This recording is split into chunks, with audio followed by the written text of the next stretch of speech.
I'm just going to start us off to just resonate with this quote a bit. Um, I'm sorry, I'm also playing around with my view over here. I do want to just give a caveat that I have been sick all week. I've got my tea. I'm ready to go, but I apologize. So this is me. I'm a K-5 literacy specialist. I spent 11 years in the classroom and then I was an academics TOSA. I'm currently a student achievement specialist in David Douglas. I do a lot of professional development in the areas of literacy and culturally relevant teaching. I've also been a GLAD trainer for about 15 years. So I have deep knowledge of sheltered instruction, and I am the co-president of the Portland Reading Council. I have two daughters, as you can see here. My teenage daughter, Charlotte, and my 10-year-old Sam. During break, I took them each to do an activity. This is a true telling of their personalities. My older daughter and I went to a rage room where you break stuff, and my younger daughter and I went to paint pottery. Um, we've got three animals, and I am definitely a soccer mom. I'll be going to two games right after this. Also, you can see the pictures here is indicative of their personalities. Teenagers. We're going to talk about the importance of vocabulary. How do we know which words to teach, which words to focus on? Talking about tiered vocabulary and then some strategies, questions, and takeaways. So for the warm up, I would like you to make just a prediction of what this word might mean. You can put it in the chat.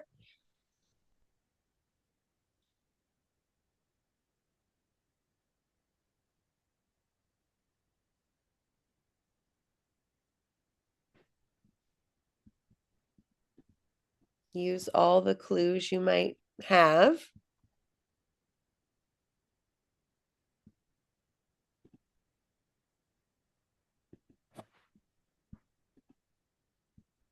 Oh, I didn't see anything in the chat. Here it is in a sentence. There we go. Now see if you can refine your prediction with some context. Thank you, Sleepy. And here is the definition.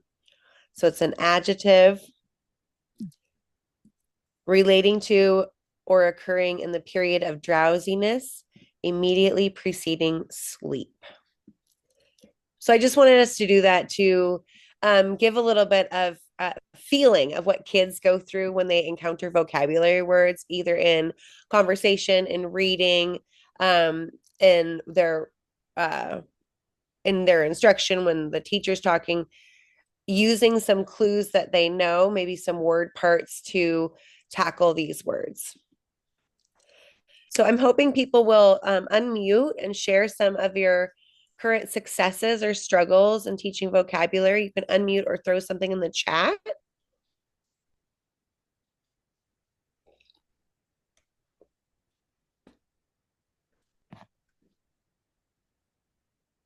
Background knowledge. Is that a success or a struggle, Stephanie? Allysa, this goes back to the question in our first breakout room is how we go deeper into the exploration of vocabulary and still have the time to meet all of the other classroom needs. Right. And I have some answers for that, but I can't solve all those problems because you're right. Vocabulary is so important, and we don't have enough time to really give it all the time that it needs. So I know in my district and with the teachers I'm working with, the struggle is just that. And our curriculum gives a plethora of vocabulary words for each text, 10 to 12, sometimes 15 per week. And that's just too much. Kids are not going to sit with that. Okay, I'm looking in the chat. Quick mapping. Nice. Tier 2 words. We're going to talk about that. So students, I'm just reading the chat. Nice. Okay.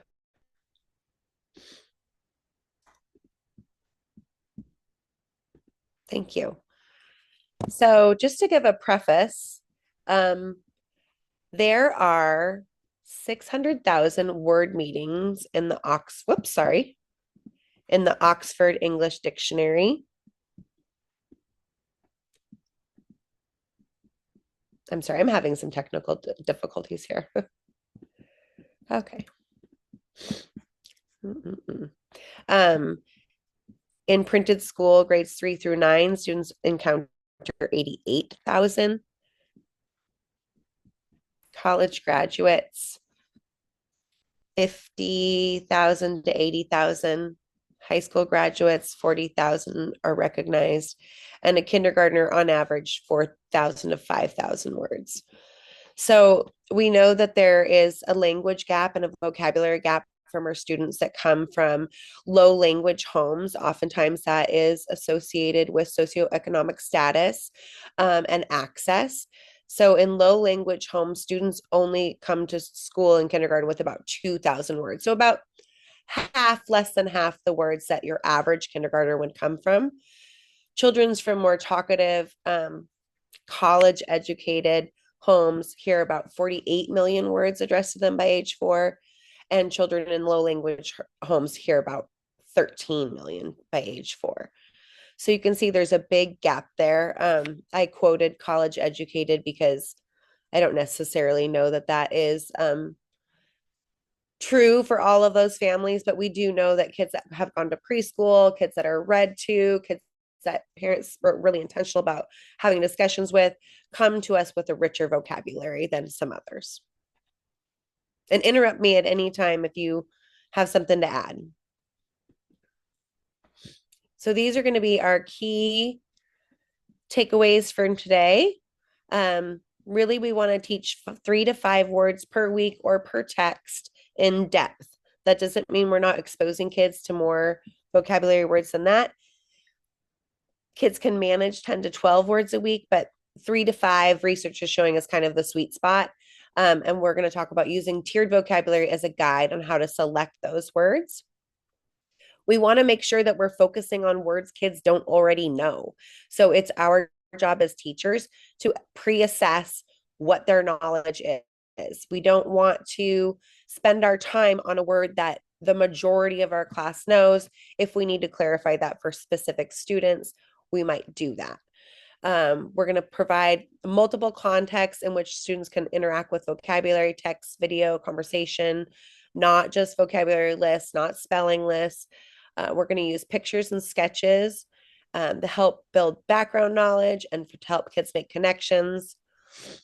We're going to display our words and interact with them often. And then when possible, we're going to use cognates for our language learners. And then, excuse me, our student definitions, we want them interacting with the vocabulary. So drawing or writing their own definition. I threw this in here because I thought it was interesting. This is from Lexia, but these are the states that have science of reading legislation currently enacted or pending. And then there's states that have the 3 cueing system banned. So I just wanted to put this up there because I just found it interesting, and I use this in the science of reading training I did recently. Any thoughts, observations?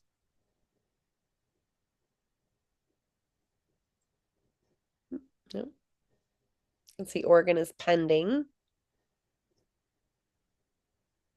So we are definitely seeing a national shift towards more aligned practices with the science of reading and the current research. I will tell you, I was recently in a webinar that was national, and the span of people's understanding of the research and the current practices in science of reading was really surprising to me, because many people were very unfamiliar with any of the research. And for me personally, and here in Oregon, I feel like we're really centered around that in the work that we're doing and with our early literacy grants. So that just was a surprise to me, but I also found this interesting. Alyssa, you have a couple of questions in the chat. One is, Oh, what is three okay. I closed my queuing? chat because it was impeding my view. Yes, That's can why you? I'm here. That's why I'm Thank here. you. What is three queuing? And the second question is, when will pending turn to enacted in Oregon? I don't know the answer to the second question. Um, it's currently in the legislature, and we know like at the federal level things are changing right now, so I'm not sure how that's all going to play out. Um, the three queuing is like your traditional, like get your mouth ready, use the picture, jump over the tricky word, and come back. Really more aligned with guided reading groups, and those just are proven to be ineffective practices. Does that help? And thank you, Stephanie. It's helpful for me to have the chat closed so I can view my whole screen. So if Yep, things pop I up, will monitor for you. No that problem. would be awesome. Thank you. So we have four different types of vocabulary: our listening vocabulary, words we need to understand when we hear them; speaking vocabulary, the words we use when we speak, obviously; reading vocabulary; and writing vocabulary. And it's important for us as educators that we're building each of these different types of vocabulary for our students and giving them skills to listen intentfully and seek clarification when unknown. We want to encourage students to use vocabulary that we've taught them in their conversation and in their academic conversation and also outside of the classroom. We want to give kids enough instructions so that they can understand the vocabulary words in their reading, and we can do that by pre-teaching. We also want to give kids um, skills and strategies so that they can tackle an unknown word while they're reading if they were reading independently. And then we need to encourage kids to use those words in writing. And I know writing is a big struggle for many of us, just like fitting it in, like we were talking about, just like with vocabulary instruction. This is from Tim Shanahan. I'm a big fan of his. And I like these 5 principles that he put forth. Focus on rich meaning, not just dictionary definitions. So, sorry, providing kids with synonyms, antonyms, if there are any for the word, what part of speech it is, comparing it to another word that might be familiar with them, real life examples, some sort of acting it out or gesture that might accompany the word, giving a child friendly definition or having the kids generate their own definition is really important. We want to emphasize the connection among words. So, thinking about morphology, thinking about other words that they might know, like a synonym, and how those words connect. We want to promote the usage of words by modeling that and using the words ourselves while we're teaching and in conversation with our students. And then we want to come back and review our words. Reviewing words is really important. I think oftentimes it's like Monday, I'm going to teach my vocabulary words for this week's text. And, I got my 20 minutes and then I'm moving on. And we forget sometimes as educators to come back and review. And then involving kids in what words need to be studied. So oftentimes we make assumptions about what words our kids might not know. And oftentimes they might have that knowledge and we need to be prepared to adjust. Sorry, the mailman just came. Here's a more visual way, 4 steps to that. Kid-friendly terms, the words context, using context clues is really important.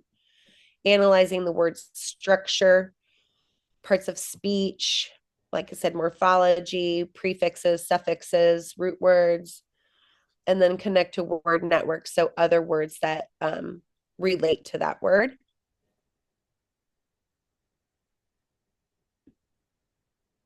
And then morphology matters. In David Douglas School District, we're doing something really kind of innovative right now. We are using ECRI, Enhanced Core Reading Instruction routines, which we use that's aligned to our HMH curriculum in K2. The University of Oregon puts out ECRI that's aligned with, I believe, 3 or more. I know Wonders Benchmark and HMH, they have materials that align with the scope and sequence in those curriculums. And they're for K2 and they are phonics based. And then they're aligned to some of the words that come up in the text.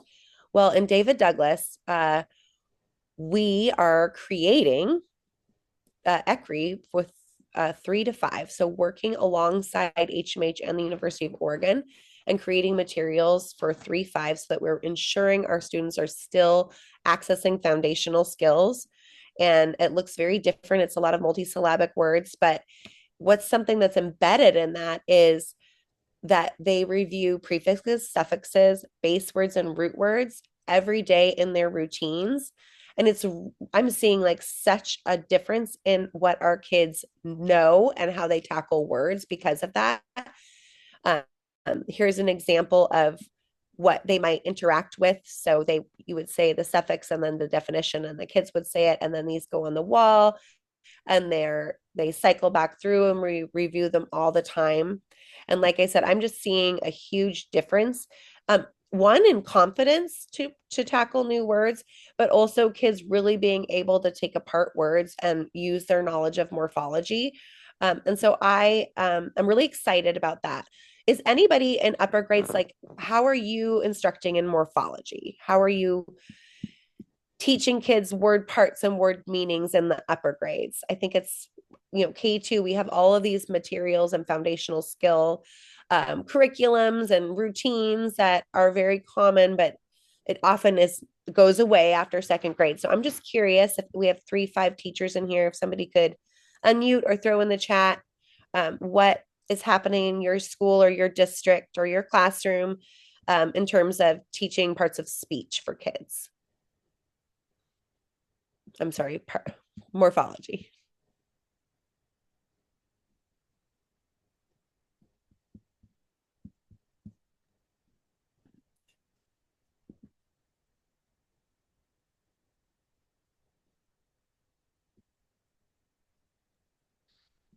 Maybe the silence tells us a little something here, Yeah. Allysa, I that think so. I've got it's addressed very well earlier, but in my work as a fifth grade teacher, for example, it was more just as it appeared in the text, for example, and kind of catch as catch can, not as a direct, I'm sorry to say.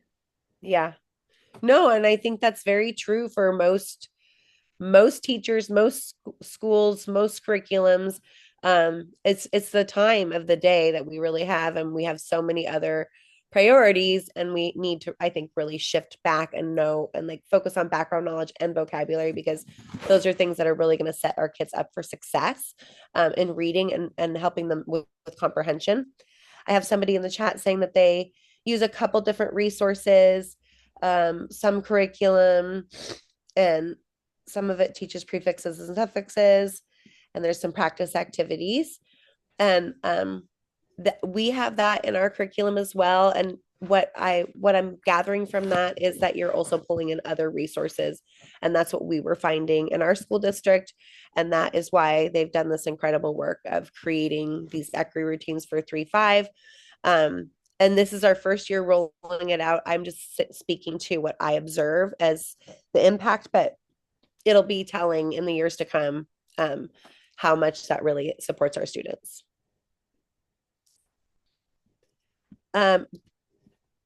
We want to choose vocabulary that is tiered. And I was just hoping, I don't want to cover things that people know. So if it's possible, if we could have in the chat like a 1 to 5 of your knowledge of what tiered vocabulary is, that would be great. I do have a video we can show, but I don't want to show it if we have a lot of people already with this knowledge. Okay. Okay, great. Perfect. Okay, so I'm going to show this video, one just for my voice, but I like the way that this educator explains tiered vocabulary in the example she uses. I'm not endorsing the school that she comes from, but I want to show it, and then I want to make sure that you guys can hear. Time is running out. Snap your W-2 and file your taxes 100% free now. Plus, get your biggest free. Can you guys hear that? I can't hear me. Yes. Yes. Okay, great. Yep.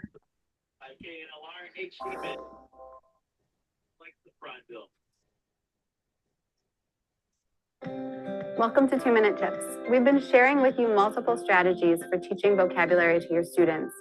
And today we're going to talk about planning. We know it's important to teach vocabulary to our kids before we read with them, so they can understand what the passage is about, and so that they can demonstrate mastery of the content when we're done reading. Before we read with our kids, we always need to preview the text ourselves and think about vocabulary beyond the bold-faced words. So as I read, I like to think about vocabulary in terms of 3 tiers. Tiered vocabulary. Tier 1 words are common words, everyday words that kids usually pick up in conversation. Girl, boy, dog, tree. Tier 2 words are high frequency words that appear often across content areas, like summarize, predict, and character. The kids use them regularly, and spending time teaching these words well will set them up for success. Tier 2 is also where we would put multiple meaning words, like the word lock, a lock on the locker, a lock of hair, a lock that the ships travel through. We need to clarify these words for our English language learners so that they're not confused by the text. And lastly are our high frequency, domain specific words, like isosceles and mitosis and federalist. These are words that kids don't encounter regularly outside of the subject area we're teaching. We need to spend time teaching these words as well. So let me show you how I do this. I'm going to use Sarah Plain and Tall as my model text. And before I read, I grab a Post-it note and put the numbers 1, 2, and 3 in 3 columns across the note. Here's a larger version. Let me read you the first part of this passage. And as I read, you'll see the words that I've identified as important to teach to my students. Did Mama sing every day? Asked Caleb. Every single day? He sat close to the fire, his chin in his hand. It was dusk and the dogs lay beside him on the warm hearthstones. Every single day. I told him for the 2nd time this week, for the 20th time this month, for the 100th time this year, and the past few years. Did Papa sing too? Yes, Papa sang too. Don't get so close, Caleb, you'll heat up. He pushed his chair back, and it made a hollow scraping sound against the hearthstones. And the dogs stirred. Lottie, small and black, wagged her tail and lifted her head. Nick slept on. As I read this passage, I found many words that I thought might be challenging for my students. I put pa and ma, I put mama and papa in column 1 because of words like pa and ma. There are many names for mothers and fathers, and we need to clarify these for children that might not be familiar with these terms. In tier 2, I identified these words: dusk, 20th, single, 100th, and stirred. And in tier 3, I put hearthstone and hollow, because those are words that my 3rd graders probably have not encountered before. As you read and make these lists, you might be overwhelmed by the number of words that are challenging. And then you think, on the other hand, I know research says to only teach 5 or 8 words to my students, because any more is too overwhelming. So what do you pick? What's essential? Go back to your objective. If my objective is to have students point out how authors use descriptive language to help readers visualize things in stories, then I want to focus on words here that are just part of the descriptive language of the story. I'm going to make sure to teach dusk and stirred and hearthstone and hollow, or at another time. I hope that this helps to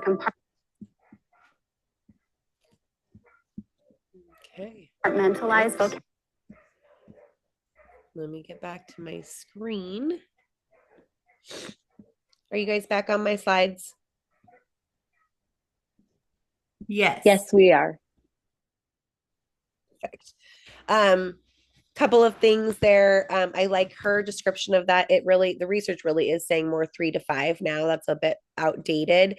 And when you think about these tiered vocabulary words, really, we want to think of words in tier 2 as being like the bang for your buck. Words that are going to transfer over to other areas that kids are going to encounter in their daily life, in assessments, really words like observe, analyze, interpret. If those are coming up in your text, those are really good words to focus on. And so when you're teaching, like she said, she would teach Hearthstone, and I would probably not spend the time pre-teaching that word, but I would pause in the moment in the text and say, oh, a hearthstone is like around the fireplace. Have you ever seen a fireplace? Maybe if I'm not prepared, pull up a quick picture on my phone and move on. That's not a word kids really need to know and are going to encounter often. So some of those domain specific words you really can just do in the moment. I always use the example of, I forget which children's book it is, but it talks about how they live in a brownstone, right? They live on the East Coast. They live in a brownstone. I pause, I say, oh, a brownstone is a brick building. They're side by side. They're often found in the East Coast. They're in New York. They're in Boston. Here's a picture, move on. So I'm not going to spend time before teaching that word. We want to think about who needs to know the word in our class. You might need to spend some time on some tier 1 words with your language learners or some of your lower language students, and that's okay. I wouldn't spend my time in a whole group teaching that, but I would definitely offer that clarification for kids. What do they need to know? What are they going to do with this word? How are they going to encounter it? How are they going to use it? And why is it important? If your curriculum has an essential question, for example, that's always where I go back to. Backwards planning. Okay, what is your outcome goal at the end of this unit? What is your essential question? Let's make sure our vocabulary is focused on that. So here are 2 different texts, one on the left and one on the right. This is 2nd grade and this is 4th grade. These are just from ReadWorks. And I was just hoping we could zip through these and put a couple tier 2 words in the chat.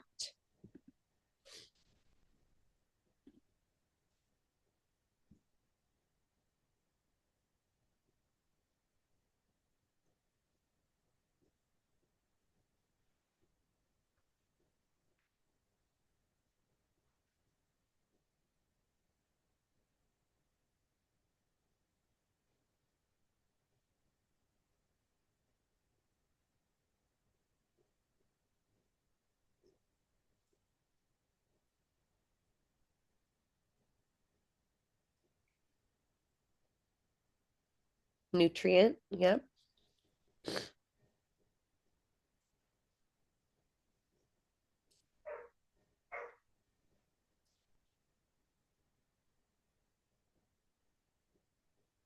Great, ancient, discovered, observed. Those are great. Observe, naked eye, telescope, attract, orbit. Great. Carnivorous, nectar. Great, thank you. As you see, we're coming up with just in 2 paragraphs each, a plethora, a variety of words that we would want kids to know and teach. And so, I'm sorry, our job then is to think about what is the most important, what is going to impede their understanding of the text, what is going to be the most transferable, what is connected to our outcome of the unit. So you want to consider the time and intent. Like I was saying, you're going to expose your kids to lots of vocabulary. That doesn't mean you're going to teach it all. Here's an example of a 2nd grade unit in HMH module 3 in grade 2. And I went through them and there was about 35 vocabulary words. And I pulled these out of the text. And you'll see I have some ideas for the teacher for some motion. So using this as a signal word. A signal word is like my favorite thing to use in a classroom to really get vocabulary to stick. And so that's when you select a word that you're teaching and you get a short kid-friendly definition and you use that as your transition word. So for example, we're at the carpet. I say, we're going to go back to our seats. When I say the signal word, I say compromise. The students say compromise, make a deal, and they make a motion shaking their hands. And we do that. Okay, we're going to line up for specials, compromise, compromise, make a deal. And I like to keep signal words for maybe like 2 or 3 days and come back to them throughout the school year, especially those words that we need like observe and analyze and interpret. Like I was saying, that kids really need to know what that is asking them to do. This is a great video, but we are running short on time. I'll make sure that can I make sure that these slides can get shared? Yes, thank you. Okay. This will go out after the meeting. Great. So this video is linked. It's Anita Archer. I'm a big fangirl of her. And this is just a really great example. It is a kindergarten example, but it's worth watching at any grade because it's like 6 minutes and she teaches 3 new words. And it really doesn't need to be longer than that. And I'll just leave that there. Sorry, we only have 10 minutes left. Here's an example of a vocabulary lesson. I'll just give you a minute to read over that and then I'll go to the next page.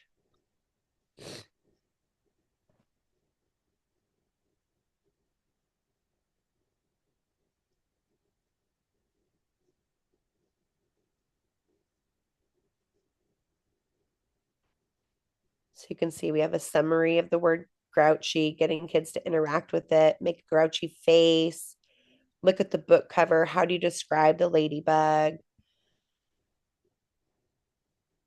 And then I would stop in the text. Oh, there's that word again. Make your grouchy face. Here's some of the other prompts that you could use. Talk to your partner. And these are all things that Anita does in that video.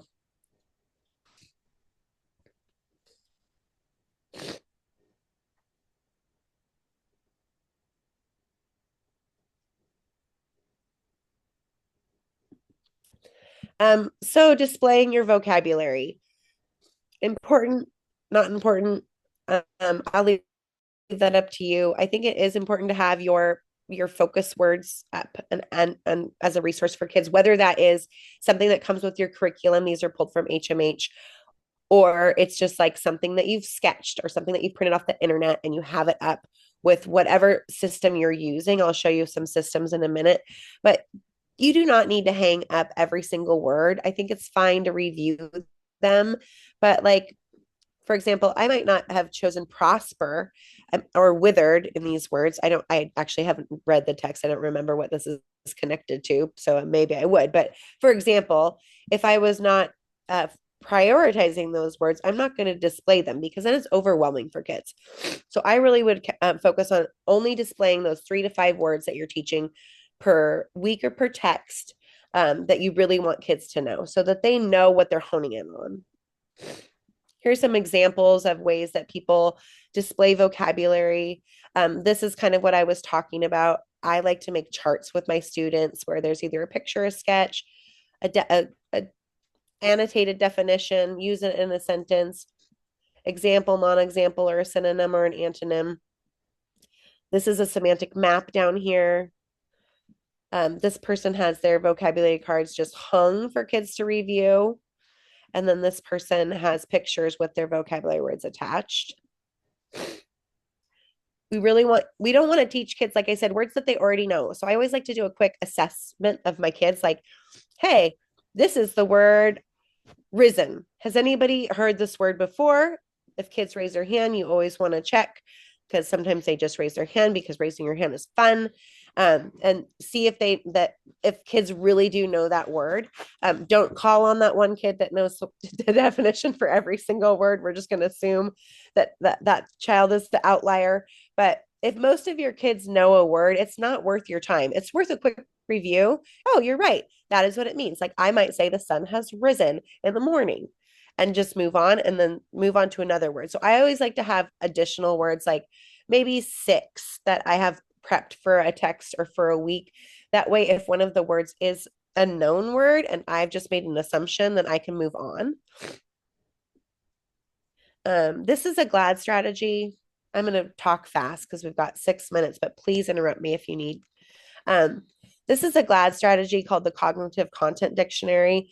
This is one of my favorite things to do with students, but I have put my own spin on it now, and I'm calling it a modified CCD because it's more aligned with the science of reading.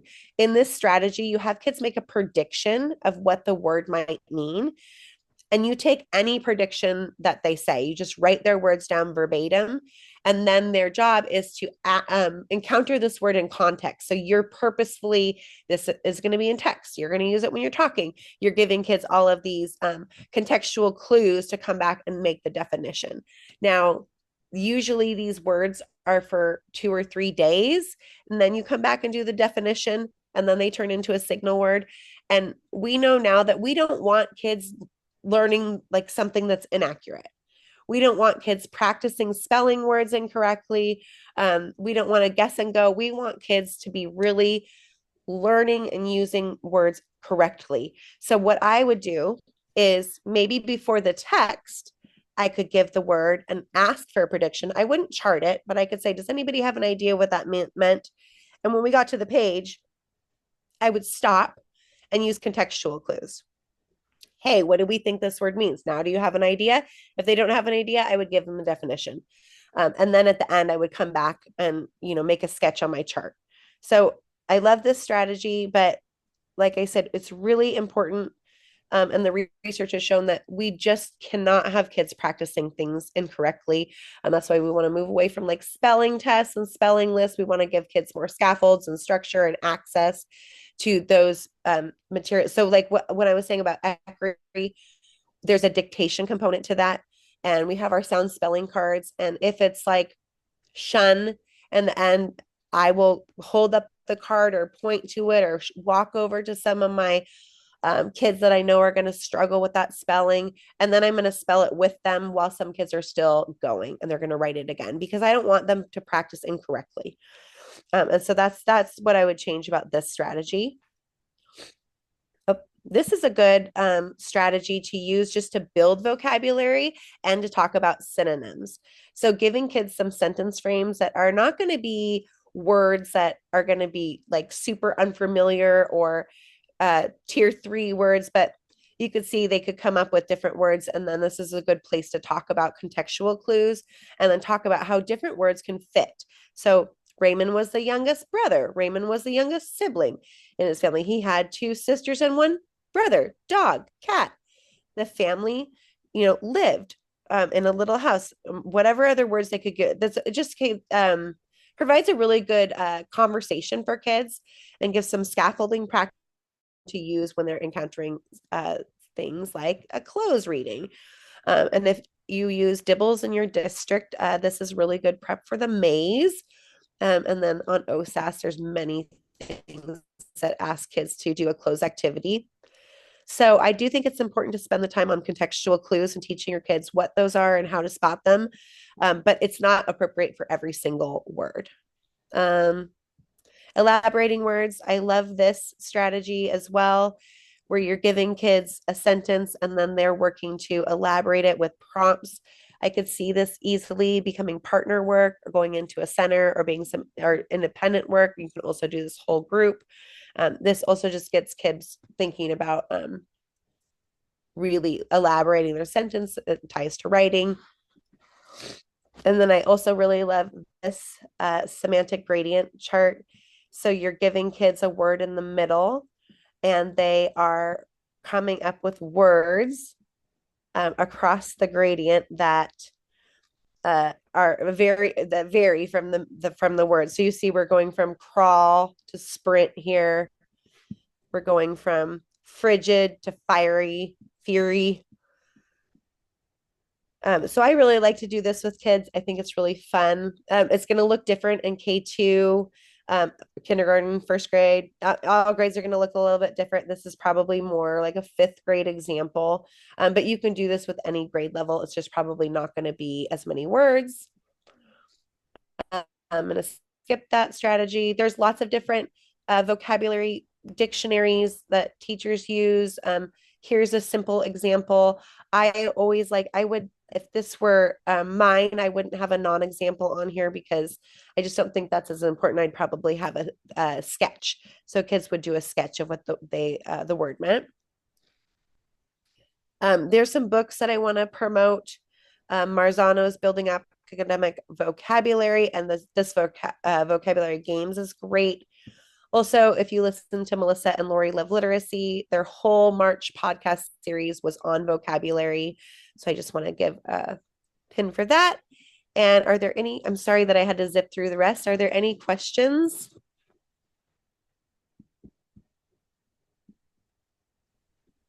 Allysa, where in your reading block might you insert something like the word gradient? Where might that fit in? I probably would just do that on a day that I had some extra time. Right. Or even like just as a warm-up activity. Or like, and a scaffold for that would be that you could give kids words and pictures and they could just put it in order. Like for younger grades, that's the trick, right? Is like, where do we fit this stuff in? And I think it's just really a decision that we need to make, and what do we need to prioritize. And sometimes we might need to scale back on some of our comprehension strategies to teach some vocabulary and really make it more of a balanced block, even though our curriculum doesn't often give the time to vocabulary. Yeah, it's amazing how it, levels the playing field a little bit more, giving the kids access to the words they need. I appreciate the work you're doing with that regard. Thank you. And here's my contact. I have a lot more to say about vocabulary amongst many other things. If you have any questions or follow-up, please do not hesitate to reach out to me. I really had to zip through the rest, but I am so glad that I was here with you today, and I appreciate all of your engagement in the chat. And thank you so much. Allysa, the chat is blowing up actually, with thanks and gratitude for what you brought to us today. Thank you for your preparation and for being here. Oh yeah, thank you. Thank you guys so much.